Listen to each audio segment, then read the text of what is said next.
ಇನ್ನು ಲೋಕಸಭೆ ಮಾತು ದೂರನೇ ಆಯ್ತು, ರಾಜ್ಯಸಭೆ ನಾಳೆನೇ ನಡೀತಾ ಇರ್ತಕ್ಕಂಥ ಎಲೆಕ್ಷನ್, ರಾಜ್ಯಸಭಾ ಚುನಾವಣಾ ಕಾವು ಹೇಗಿದೆ? ಸಾಕಷ್ಟು ಕುತೂಹಲವನ್ನ ಈ ಕ್ಷಣದಲ್ಲೂ ಕೂಡ ಕೆರಳಿಸಿದೆ. ರಾಜ್ಯಸಭಾ ಚುನಾವಣೆ ಏನಾಗುತ್ತೆ ಅನ್ನುವಂಥದ್ದು ಕುಪೇಂದ್ರ ರೆಡ್ಡಿ ಅವರ ಎಂಟ್ರಿಯಿಂದ ಇಡೀ ರಣಕಣದ ಚಿತ್ರಣವೇ ಬದಲಾಗಿ ಹೋಯ್ತು ರಾಜ್ಯಸಭೆಯದು. ಸೊ ರಿಪಬ್ಲಿಕ್ ಕನ್ನಡದಲ್ಲಿ ರಾಜ್ಯಸಭೆಯ ಎಕ್ಸ್ಕ್ಲೂಸಿವ್ ಮಾಹಿತಿಯನ್ನ ಬೆಳಗಿನಿಂದಲೂ ಕೂಡ ನಾವು ಕೊಡ್ತಾನೆ ಇದ್ದೀವಿ, ಗ್ರೌಂಡ್ ರಿಪೋರ್ಟ್ ಕೊಡ್ತಾ ಇದ್ದೀವಿ, ಜೊತೆಗೆ ಇನ್ಸೈಡ್ ಮಾಹಿತಿಯನ್ನು ಕೂಡ ಕೊಡ್ತಾ ಇದ್ವಿ. ಈಗ ನಂಬರ್ ಗೇಮ್ನಲ್ಲಿ ಗೆದ್ದು ಬೀಗೋರು ಯಾರು, ಬಿದ್ದು ಹೋಗೋರು ಯಾರು ಅನ್ನೋದನ್ನ ನೋಡ್ಬೇಕಾಗತ್ತೆ. 4 ಪಕ್ಷೇತರರ ಬೆಂಬಲ ಯಾರಿಗೆ? ಕಾಂಗ್ರೆಸ್ಗ, ಬಿಜೆಪಿಗ? ಕಾಂಗ್ರೆಸ್ಗೆ ಪಕ್ಕ ಆಗೋ ಚಾನ್ಸಸ್ ಕಾಣ್ತಾ ಇದೆ. ಕ್ರಾಸ್ ವೋಟಿಂಗ್ ಮೇಲೆ NDA ಅಭ್ಯರ್ಥಿಯ, ಮೈತ್ರಿ ಅಭ್ಯರ್ಥಿಯ ಭವಿಷ್ಯ ನಿರ್ಧಾರ ಆಗುತ್ತೆ. ಕುಪೇಂದ್ರ ರೆಡ್ಡಿ ಅವರ ಭವಿಷ್ಯ. ಕಾಂಗ್ರೆಸ್ ನಾಯಕರಲ್ಲಿ ಅಡ್ಡ ಮತದಾನ ಆಗುತ್ತಾ ಅನ್ನುವಂಥ ಆತಂಕ ಹೆಚ್ಚಾಗಿರೋದ್ರಿಂದ ಅವ್ರನ್ನೆಲ್ಲ ಬಿಗಿಯಾಗಿ ಹಿಡಿದಿಟ್ಕೊಳ್ಳೋ ಅಂಥ ಪ್ರಯತ್ನ ನಡೀತಾ ಇದೆ. ಹೋಟೆಲ್ ಕರ್ಕೊಂಡು ಹೋಗಿ ಅವ್ರಿಗೆ ಎಲ್ಲ ಟ್ರೈನಿಂಗ್ ಕೊಟ್ಟು ಎಲ್ಲ ಪ್ರಯತ್ನಗಳನ್ನು ಕಾಂಗ್ರೆಸ್ ಮಾಡ್ತಾ ಇದೆ.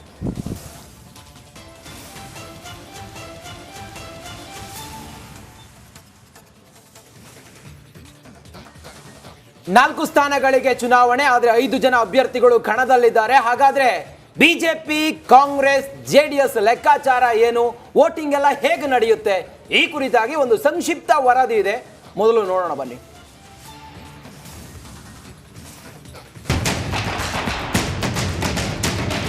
ರಾಜ್ಯದಲ್ಲಿ ರಾಜ್ಯಸಭಾ ಚುನಾವಣೆ ಅಖಾಡ ಮತ್ತಷ್ಟು ರಂಗೇರಿದೆ. ಕ್ರಾಸ್ ವೋಟಿಂಗ್ ಕಿರಿಕಿರಿ ಮಧ್ಯೆಯೇ ರಾಜ್ಯಕ್ಕೆ ಕಾಂಗ್ರೆಸ್ ಉಸ್ತುವಾರಿ ಸುರ್ಜೇವಾಲಾ ಎಂಟ್ರಿ ಆಗಿದೆ.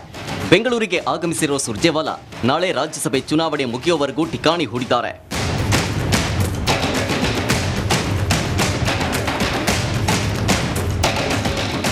ಹೈಕಮಾಂಡ್ಗೆ ಕೆಲ ಮಾಹಿತಿ ನೀಡಿದ ಸಿಎಂ ಡಿಸಿಎಂ ಯಾರೂ ಅಡ್ಡ ಮತದಾನ ಮಾಡಲ್ಲ, ಈಗಾಗಲೇ ನಾವು ಶಾಸಕರ ಜೊತೆ ಮಾತನಾಡಿದ್ದೀವಿ ಅಂತಲೇ ರೆಸಾರ್ಟ್ ಪಾಲಿಟಿಕ್ಸ್ ಮೊರೆ ಹೋಗಿದ್ದಾರೆ. ಮಾನ್ಯತಾ ಟೆಕ್ ಪಾರ್ಕ್ ಬಳಿ ಇರೋ ಹಿಲ್ಟನ್ ಹೋಟೆಲ್ ಮಾಲೀಕರಿಗೆ 150 ರೂಮ್ ಬೇಕು ಅಂತ ಸೂಚಿಸಿದ್ದಾರೆ. ಇವತ್ತು ಸಿಎಂ ಸಿದ್ದರಾಮಯ್ಯ ನೇತೃತ್ವದಲ್ಲಿ ಹಿಲ್ಟನ್ ಹೋಟೆಲ್ನಲ್ಲಿ CLP ಸಭೆ ನಡೆಯಲಿದೆ. ರಾಜ್ಯಸಭಾ ಕಾಂಗ್ರೆಸ್ ಅಭ್ಯರ್ಥಿಗಳಾದ ಅಜಯ್ ಮಾಕನ್, ಸೈಯದ್ ಹುಸೇನ್ ಹಾಗೂ GC ಚಂದ್ರಶೇಖರ್ ಸೇರಿದಂತೆ ಎಲ್ಲಾ ಶಾಸಕರು ಸಭೆಯಲ್ಲಿ ಭಾಗಿಯಾಗಲಿದ್ದಾರೆ.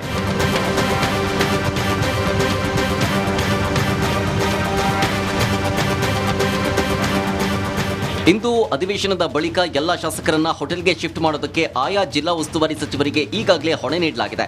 ಶಾಸಕರನ್ನ ಹಿಡಿದಿಟ್ಕೊಳ್ಳೋದಕ್ಕೆ ಕಾಂಗ್ರೆಸ್ ಅನರ್ಹತೆ ಅಸ್ತ್ರ ಪ್ರಯೋಗಕ್ಕೂ ಮುಂದಾಗಿದೆ. ಅಡ್ಡ ಮತದಾನ ಮಾಡಿದ್ರೆ ಶಾಸಕರು ಅನರ್ಹರಾಗ್ತಾರೆ ಅಂತ ಸಚಿವ MB ಪಾಟೀಲ್ ಎಚ್ಚರಿಕೆ ಕೊಟ್ಟಿದ್ದಾರೆ. ಎಲ್ಲ ಸೀಟ್ಗಳು ಗೆಲ್ತೀವಿ, ನಮಗೆ ಸರ್ಪ್ಲಸ್ ಅದಾವೆ, ಎಲ್ಲ ಪ್ರಶ್ನೆನೇ ಇಲ್ಲ. ಮತ್ತು ಇದರಲ್ಲಿ ಎಲ್ಲರೂ ಕೂಡ ತೋರಿಸೋದಕ್ಕೆ ಹಾಕೋದಿರ್ತದೆ ನಿಮ್ಮ ಅಬ್ಸರ್ವ್ ಅಂತ. ಸುಮ್ಮನೆ ನಾವೆಲ್ಲರೂ ಕೂಡ ಇರಬೇಕು ಒಂದು ಅಂತ ಹೇಳಿ ಶಾಸಕಾಂಗ ಸಭೆ ಅದ ಕೂಡಿರೋಣ ಅಂತ ಮಾಡಿದೆ ಅಷ್ಟೇ. ಬಿಟ್ಟರೆ ಅಲ್ಲೇನು ಕೂಡ ಇನ್ನೂ ಒಂದು 2 ಓಡೇಟ್ ಎಕ್ಸ್ಟ್ರಾ ಬರ್ತಾವೆ, ಕಡಿಮೆ ಬರೋಂಗಿಲ್ಲ. ನೋಡೋಣ ಅದನ್ನ ಏನಾಗ್ತದೆ. ಮತ್ತು ಕಷ್ಟ ಇರ್ತದೆ, ಯಾಕಂದ್ರೆ ಏನಾಗ್ತದೆ, ಇಂಡಿಪೆಂಡೆನ್ಸ್ ಒಂದು ಹೊರತುಪಡಿಸಿದ್ರೆ ಯಾರು ಡಿಸ್ಕ್ವಾಲಿಫೈ ಮಾಡ್ಕೊಳಕ್ಕೆ ಹೋಗ್ತಾರೆ ರೀ, ತಮ್ಮ ಶಾಸಕ ಸ್ಥಾನ ಡಿಸ್ಕ್ವಾಲಿಫೈ ಆಗ್ತಾರೆ. ಕ್ರಾಸ್ ವೋಟಿಂಗ್ ಮಾಡಿದ್ರೆ, ಕ್ರಾಸ್ ವೋಟಿಂಗ್ ಮಾಡಿ ಏನಾರು ಅಡ್ಡ ಮತದಾನ ಮಾಡಿದ್ರೆ ಅನರ್ಹ ಆಗ್ತಾರೆ. ಅನರ್ಹ ಹೋಗಿ ಎಲೆಕ್ಷನ್ಗೆ ಹೋಗ್ತಾರೆ. ಯಾರೇ ಭಾಳ ಅದಕ್ಕೆ ತಾಕತ್ ಬೇಕು. ಇನ್ನು ಇತ್ತ ಮೈತ್ರಿ ಅಭ್ಯರ್ಥಿ ಗೆಲ್ಲಿಸೋದಕ್ಕೆ ಬಿಜೆಪಿ ಹೈಕಮಾಂಡ್ ಮೆಗಾ ಪ್ಲಾನ್ ಮಾಡಿದೆಯಂತೆ. ರೆಬಲ್ ನಾಯಕ ST ಸೋಮಶೇಖರ್, ಶಿವರಾಮ್ ಹೆಬ್ಬಾರ್ ಜೊತೆ ಬಿಜೆಪಿ ಚರ್ಚೆ ಮಾಡಿದೆಯಂತೆ. ಈ ಇಬ್ಬರು ನಾಯಕರು ಯಾವುದೇ ಕಾರಣಕ್ಕೂ ಮತದಾನಕ್ಕೆ ಗೈರಾಗಲ್ಲ, ಬಿಜೆಪಿಗೆ ಮತದಾನ ಮಾಡೋದಾಗಿ ಭರವಸೆ ನೀಡಿದಾರಂತೆ. ಇನ್ನು ಅತ್ತ ಕುಮಾರಸ್ವಾಮಿ ಕೂಡ ಕುಪೇಂದ್ರ ರೆಡ್ಡಿ ಗೆಲ್ಲಿಸಿಕೊಳ್ಳೋದಕ್ಕೆ ಶತಪ್ರಯತ್ನ ಮಾಡಿಕೊಂಡಿದ್ದಾರೆ.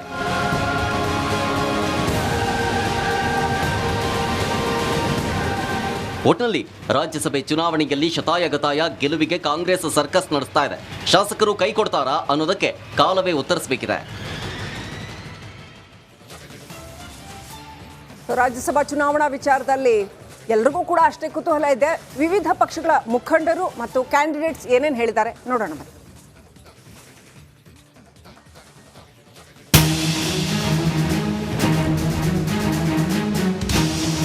ನಾಳೆ ನಡೆಯುವ ರಾಜ್ಯಸಭಾ ಚುನಾವಣೆ ಅಖಾಡ ಕ್ಷಣ ಕ್ಷಣಕ್ಕೂ ರಣಕಣ ಕುತೂಹಲ ಕೆರಳಿಸುತ್ತಿದೆ.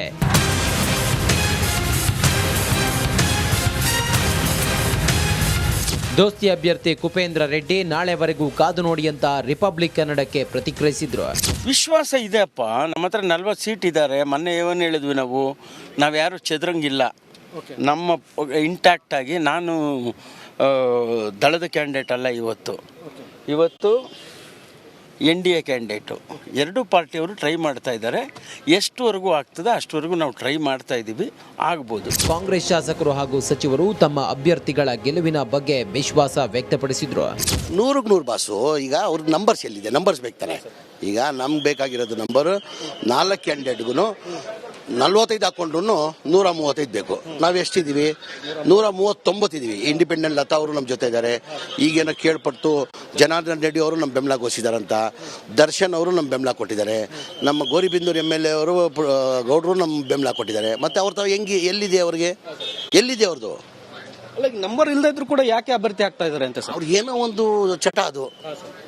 ಈಗ ಸೋತ್ ಸುಣ್ಣ ಆಗೋದು 2 ಸತಿ, 3ನೇ ಸತಿನೂ ಸೋತ್ ಸುಣ್ಣ ಆಗ್ತದೆ. ನಿಮಗೆ ಗೊತ್ತಿರುವ ಹಾಗೆ 4 ಸ್ಥಾನಗಳಿಗೆ ಚುನಾವಣೆ ನಡಿಬೇಕಾಗಿದೆ. ಅದರಲ್ಲಿ 3 ಸ್ಥಾನ ಕಾಂಗ್ರೆಸ್ ಪಕ್ಷ ಸಾಮಾನ್ಯವಾಗಿ ಗೆಲ್ತಕ್ಕಂಥ ನಮ್ಮ ಹತ್ರ ಸಂಖ್ಯಾಬಲ ಇದೆ. 1 ಸ್ಥಾನ BJPಯವ್ರು ಗೆಲ್ಬಹುದು. JDSಗೆ ಅಷ್ಟು ಶಾಸಕರ ಬೆಂಬಲ ಇಲ್ಲ. ಆದರೂ ಸಹ ಅವರನ್ನು ಕ್ಯಾಂಡಿಡೇಟ್ ಹಾಕಿದ್ದಾರೆ. ಅವರು BJPಯವರು ಸೇರಿಕೊಂಡು ಒಂದು ಕ್ಯಾಂಡಿಡೇಟನ್ನು ಅವರು ಹಾಕಿ ಕಾಂಗ್ರೆಸ್ ಪಕ್ಷದ MLAsಗೆ ಹೇಗಾದರೂ ಮಾರಿ ಆಮಿಷವನ್ನು ಒಡ್ಡಿ ಅಥವಾ ಹೆದರಿಸಿ ಬೆದರಿಸಿ ಭಯಪಡಿಸಿ ಓಟ್ ತಗೊಳ್ಳೋಣ ಅಂತ ಒಂದು ಷಡ್ಯಂತ್ರವನ್ನು ರಚಿಸಿದ್ದಾರೆ. ಇಂಡಿಪೆಂಡೆಂಟ್ ಅವರು ನಮಗೆ ಬೆಂಬಲ ಸೂಚಿಸಿದ್ದಾರೆ. ಅವರೆಲ್ಲ ನಮ್ಮ ಸಪೋರ್ಟ್ ಮಾಡ್ತೀನಿ ಅಂತ ಹೇಳಿದ್ದಾರೆ. ನಾವು ಕೇವಲ 135 ಅಂತ ಅಷ್ಟೇ ಅಲ್ಲ, ಇಂಡಿಪೆಂಡೆಂಟ್ ಅವರು ಕೂಡ 4 ಜನ ನಮ್ಗೆ ಸಪೋರ್ಟ್ ಮಾಡ್ತಾ ಇದ್ದಾರೆ. 139 ನಾವು ಇದ್ದೀವಿ. ನಿನ್ನೆ ಅಂತೂ ಬಹಳ ಒಂದು ದುರದೃಷ್ಟ, ನಾವು ಒಬ್ಬರನ್ನು ರಾಜ ವೆಂಕಟಪ್ಪ ನಾಯಕ್ ಅವರನ್ನು ಕಳ್ಕೊಂಡಿದ್ದೀವಿ. ಆದರೆ ನಾವು ಖಂಡಿತವಾಗಿ 3ಕ್ಕೂ ಗೆಲ್ತೀವಿ ಅಂತ ಸಂಪೂರ್ಣವಾದ ವಿಶ್ವಾಸ ಇದೆ. ಒಟ್ನಲ್ಲಿ ನಾಳೆ ನಡೆಯುವ ರಾಜ್ಯಸಭಾ ಅಖಾಡ ಕ್ಷಣ ಕ್ಷಣಕ್ಕೂ ರಂಗೇರ್ತಿರೋದಂತೂ ಸತ್ಯ.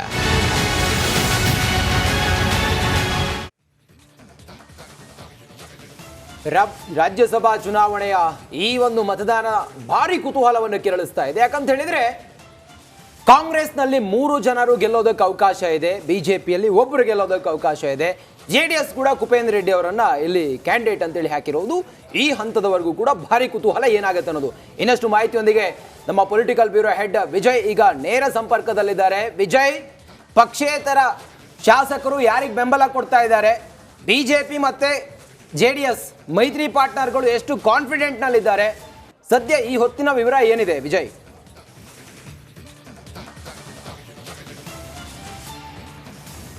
ರಂಜಿತ್, ರಾಜ್ಯಸಭಾ ಚುನಾವಣೆಗೆ ಕ್ಷಣಗಣನೆ ಆರಂಭ ಆಗಿರುವಂಥದ್ದು. ಅಂದರೆ ನಾಳೆ ಬೆಳಗ್ಗೆ 9 ಗಂಟೆಯಿಂದ ಮತದಾನ ಆರಂಭ ಆಗುವಂಥದ್ದು.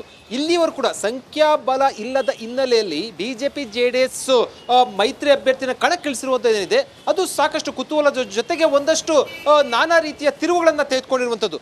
ಇಲ್ಲಿಯವರು ಕೂಡ ಕಾಂಗ್ರೆಸ್ ಮತ್ತು ಕಾಂಗ್ರೆಸ್ ಈಗಾಗಲೇ ಕೂಡ ಶಾಸಕರನ್ನ ರೆಸಾರ್ಟ್ಗೆ ಶಿಫ್ಟ್ ಮಾಡಿರುವಂಥದ್ದು. BJP JDS ಮೈತ್ರಿ ಅಭ್ಯರ್ಥಿ ಗೆಲ್ಲುವ ಸಂಬಂಧಪಟ್ಟಂತೆ ಏನೆಲ್ಲ ಕಾರ್ಯಾಚರಣೆ ಮಾಡಲಾಗಿದೆ, ಯಾರು ಶಾಸಕರು ಅಡ್ಡ ಮತದಾನ ಮಾಡ್ತಾರೆ ಅನ್ನುವಂಥದ್ದು ಇಲ್ಲಿಯವರು ಕೂಡ ಗುಟ್ಟನ್ನು ಬಿಟ್ಕೊಟ್ಟಿಲ್ಲ. ಯಾಕಂದ್ರೆ 3 ಪಕ್ಷಗಳು ಅಂದ್ರೆ ಕಾಂಗ್ರೆಸ್ ಈಗಾಗಲೇ ಕೂಡ ತಮ್ಮ ಶಾಸಕರು ತಮ್ಮ ಬಳಿ ಇದ್ದಾರೆ, ಇನ್ನೂ ಕೂಡ ಪಕ್ಷೇತರ ಶಾಸಕರು ನಮ್ಮ ಬೆಂಬಲ ಕೊಟ್ಟಿದ್ದಾರೆ.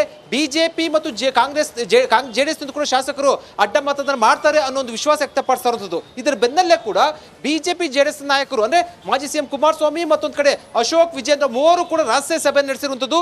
ಇಲ್ಲಿಯವರೆಗೂ ಎಲ್ಲೂ ಕೂಡ ಅಭ್ಯರ್ಥಿ ಗೆಲ್ಲುವ ಸಂಬಂಧಪಟ್ಟಂತೆ ವಿಶ್ವಾಸದ ಮಾತುಗಳನ್ನು ಆಡಿಲ್ಲ. ಆದರೆ ಅಭ್ಯರ್ಥಿ ಗೆಲ್ಲುವ ಸಂಬಂಧಪಟ್ಟ ಅಭ್ಯರ್ಥಿ ವಿಶ್ವಾಸದ ಮಾತುಗಳನ್ನ ಹೇಳ್ತಾ ಇರುವಂಥದ್ದು, ಮತ್ತೊಂದು ಕಡೆ ರಹಸ್ಯವಾಗಿ ಸಭೆ ನಡೆಸ್ತಾ ಇರುವಂಥದ್ದು. ಇದು ಒಂದಷ್ಟು ಕುತೂಹಲಕ್ಕೆ ಕಾರಣ ಆಗಿರುವಂಥದ್ದು ರಂಜಿತ್. ಒಂದೊಂದು ಬಹಳ ಸ್ಪಷ್ಟ, ಅಷ್ಟೊಂದು ಸುಲಭವಾಗಿ ಅಡ್ಡ ಮತದಾನ ಕಾಂಗ್ರೆಸ್ ಇಂದ ಆಗುತ್ತೆ ಅನ್ನುವಂಥದ್ದು ಸಾಧ್ಯತೆ ಕಡಿಮೆ ಇರುವಂಥದ್ದು. ಯಾಕೆ ಅಂತಂದ್ರೆ ಆಡಳಿತ ಕಾಂಗ್ರೆಸ್ ಪಕ್ಷ ಇರುವಂಥದ್ದು, ಮತ್ತೊಂದು ಕಡೆ ಜನಾರ್ದನ್ ರೆಡ್ಡಿ ಕೂಡ ಕಾಂಗ್ರೆಸ್ ಕಡೆ ವಾಲಿರುವಂಥದ್ದು. ಎಲ್ಲ ಹಿನ್ನೆಲೆಯಲ್ಲಿ ಅದು ಕಾಂಗ್ರೆಸ್ ಇಂದ ಅಡ್ಡ ಮತದಾನ ಆಗುವಂತ ಸಾಧ್ಯತೆ ಕಡಿಮೆ ಇರುವಂಥದ್ದು. ಆದರೆ ರಹಸ್ಯವಾಗಿ ಸಭೆ ನಡೆಸ್ತಿರುವಂತ ಹಿನ್ನೆಲೆಯಲ್ಲಿ ರಾಜಕೀಯವಾಗಿ ಯಾವಾಗ ಏನ್ ಬೇಕಾದ್ರೂ ಕೂಡ ಆಗ್ಬೋದು. ಇದು ಒಂದಷ್ಟು ಕುತೂಹಲಕ್ಕೆ ಎಡೆ ಮಾಡಿಕೊಟ್ಟಿರುವಂಥದ್ದು, ಒಂದಷ್ಟು ರಾಜಕೀಯ ರಂಗನ್ನ ತೆಗೆದುಕೊಂಡಿರುವಂಥದ್ದು, ರಾಜಕೀಯ ತಿರುವುಗಳನ್ನ ತೆಗೆದುಕೊಳ್ಳುವಂತ ಎಲ್ಲ ಸಾಧ್ಯತೆ ಇರುವಂಥದ್ದು. ವಿಜಯ್ ಜೊನ್ನಳ್ಳಿ, ಈಗ BJP ಕಡೆಯಿಂದ ಏನ್ ತಯಾರಿ ಆಗ್ತಾ ಇದೆ? ಯಾಕಂತಂದ್ರೆ ಈಗ ಇದು ಮೈತ್ರಿ ಕ್ಯಾಂಡಿಡೇಟು ಮೊದಲಿನ ಹಾಗಲ್ಲ. H.D. ಕುಮಾರಸ್ವಾಮಿ ಅವರು, ವಿಜಯೇಂದ್ರ ಎಲ್ಲರೂ ಕೂತ್ಕೊಂಡೇನೆ ಸ್ಟ್ರಾಟಜಿ ರಚನೆ ಮಾಡಿರ್ತಾರೆ. ಸೊ ಅವ್ರಿಗೆ ಸೋತ್ರ ದೊಡ್ಡ ಮುಖಭಂಗ, ವಿಜಯೇಂದ್ರ ಅವ್ರಿಗೂ ದೊಡ್ಡ ಮುಖಭಂಗನೇ ಇದು. ಅದನ್ನ ಫೇಸ್ ಮಾಡಕ್ ತಯಾರಿದಾರ ಅಥವಾ ಇಲ್ಲ ಏನೋ ಒಂದು ಸ್ಟ್ರಾಟಜಿ ಮಾಡಿ ಗೆಲ್ಸ್ಕೋತೀವಿ ಅಂತಿದಾರ? ಅವರು ಏನಾದ್ರು ಅವರ ಶಾಸಕರುಗಳನ್ನ ಹೋಟೆಲ್ಗೆ ಕರ್ಕೊಂಡು ಬಂದು ಹಿಂಗೆ ಕೂಡಾಕಿ ಇಟ್ಕೋತಾರ? ಏನ್ ಪ್ಲಾನ್ ಇದೆ BJP ಪಾಳ್ಯದಲ್ಲಿ? ಏನ್ ನಡೀತಾ ಇದೆ ವಿಜಯ್?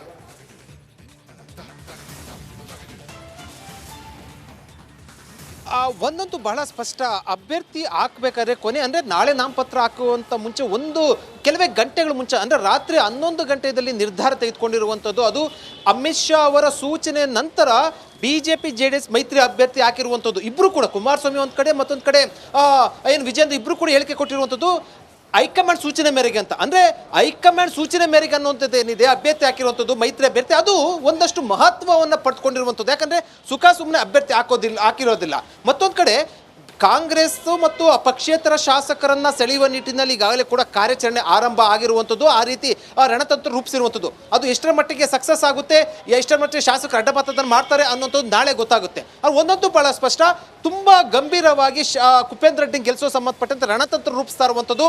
ಅದು ಶಾಸಕರು ಅಷ್ಟೊಂದು ಈಸಿಯಾಗಿ ಕೂಡ ಅಡ್ಡಮತದಾನ ಮಾಡೋಕ್ಕೆ ಅಷ್ಟೊಂದು ಈಸಿಯಾಗಿಲ್ಲ, ಆದರೆ ಇವರ ಪ್ರಯತ್ನ ಅಂತೂ ಕೂಡ ಪಡ್ತಾ ಇರುವಂಥದ್ದು. ಮತ್ತೊಂದು ಕಡೆ ಒಂದು ವೇಳೆ ಮೈತ್ರಿ ಅಭ್ಯರ್ಥಿ ಗೆಲ್ಲಿಲ್ಲ ಅಂತಂದರೆ ಖಂಡಿತವಾಗ್ಲೂ ಕೂಡ ಮೈತ್ರಿ ಅಭ್ಯರ್ಥಿ ಹಾಕಿ ಗೆಲುವು ಸಾಧಿಸಿಲ್ಲ ಅನ್ನೋಂಥದ್ದು ಒಂದು ರೀತಿಯಲ್ಲಿ ಒಂದು ಹಿನ್ನಡೆ. ಆದರೆ ಒಂದು ಇಲ್ಲಿ ರಾಜಕೀಯವಾಗಿ ನೋಡೋದಾದ್ರೆ ಇವರ ಪಕ್ಷದ ಶಾಸಕರುಗಳು, ಅಷ್ಟು ಜನ ಶಾಸಕರುಗಳು ಇವರ ಮತ ಹಾಕಿದ್ರೆ ನಮ್ಮ ಪಕ್ಷದ ಶಾಸಕರು ನಮ್ಮ ಬಳಿ ಇದ್ದಾರೆ ಅನ್ನುವಂಥದ್ದು ಸಂದೇಶ ರವಾನೆ ಮಾಡುವಂಥದ್ದು ಒಂದು ತಂತ್ರಗಾರಿಕೆ. ಒಂದು ವೇಳೆ JDS ಅಥವಾ BJPಯಿಂದ JDS ಮತ್ತು BJPಯಿಂದ ಯಾವೊಬ್ಬ ಶಾಸಕರು ಏನಾದರೂ ಕೂಡ ಅಡ್ಡಮತದಾನ ಆದರೆ ಖಂಡಿತವಾಗ್ಲೂ ಕೂಡ ಭಾರಿ ಹಿನ್ನಡೆ ಆಗುತ್ತೆ, ದೊಡ್ಡ ಮುಖಭಂಗ ಆಗುತ್ತೆ. ಆದರೆ ಇವರು ಶಾಸಕರನ್ನ ಉಳಿಸ್ಕೊಂಡು ಇವರ ಬಳಿ ಇಟ್ಕೊಂಡು ಶಾಸಕರನ್ನ ತಮ್ಮ ಒಂದು ಕಂಟ್ರೋಲ್ ಇಟ್ಕೊಂಡು